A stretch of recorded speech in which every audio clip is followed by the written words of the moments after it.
17 GO బాధితుల తరపున మీరు కూడా గతంలో పోరాడారు, స్పౌజ్ వాళ్ళకి సంబంధించి కూడా వాటిని ఏ విధంగా పరిష్కరిస్తారు? వారు కూడా ఆశగా ఎదురు చూస్తున్నారు. వారిలో ఎక్కువ మంది ఉపాధ్యాయులు ఉన్నారు.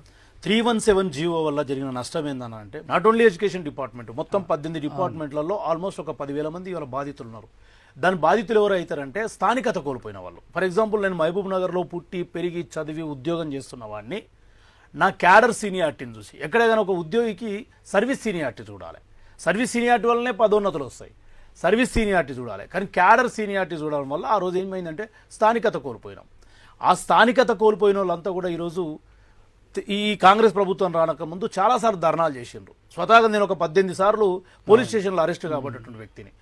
ఆ రోజు ఏం చేసినామంటే మా ముఖ్యమంత్రి గారు కానీ, ఇవాళ ఉన్నటువంటి ముఖ్యమంత్రి, ఆ రోజు పీసీసీ ప్రెసిడెంట్, మా క్యాబినెట్ మంత్రుల్లో ఆల్మోస్ట్ ఒక 8-9 మెంబర్స్ వేరే పార్టీల నుంచి వచ్చి క్యాబినెట్ మంత్రులు అయిన వాళ్ళు కాకుండా, అంటే టీఆర్ఎస్కి మిగతా వాళ్ళందరం కూడా 317 బాధితులకు మేము మద్దతు ఇచ్చినాం, వాళ్ళ తరపున పోరాడినాం. అందుకే కాబట్టే మా మేనిఫెస్టోలో పెట్టినాము. ఎవరు కూడా గతంలో 317 జీవో బాధితులను పట్టించుకోలేదు. అంటే గత ప్రభుత్వం అధికారులు రానియలేదు.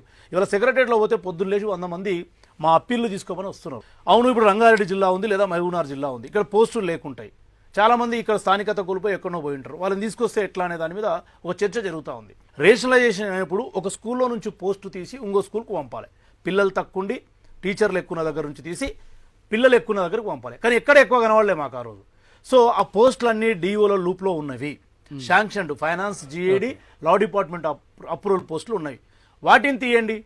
నెక్స్ట్ వచ్చేసి ఇప్పుడు ఎవ్రీ మంత్ రిటైర్మెంట్స్ అవుతున్నాయి. మార్చి నుంచి అడ్జస్ట్ చేద్దాం. ఇలా ప్రక్రియ కొనసాగిస్తే ఒక 18 నెలలకో 20 నెలలకో అందరూ కూడా అడ్జస్ట్ అయిపోతారు. యాజ్ పర్ సీనియారిటీ తీసుకొస్తని ఒక ప్రపోజల్ ఇవాళ నడుస్తూ ఉంది. ప్రభుత్వం దాని మీద చిత్తశుద్ధి ఉంది.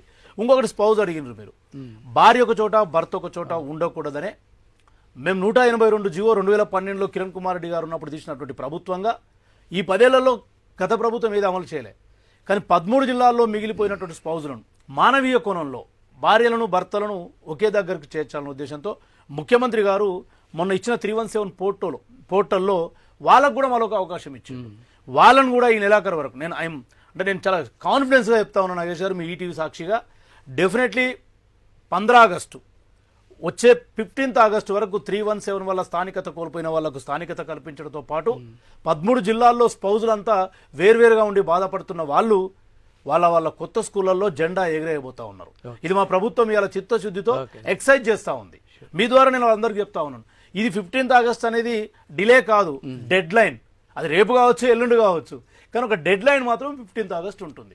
అది స్పౌజ్ వాళ్ళకు కానీ 317 వాళ్ళకు కానీ. ఓకే, సదానందం గారు, మనం అయితే గతంలో చాలా సందర్భాల్లో కూడా పాఠశాలల్లో విద్యా ప్రమాణాల గురించి మాట్లాడుతున్నప్పుడు ఈ టీచర్ల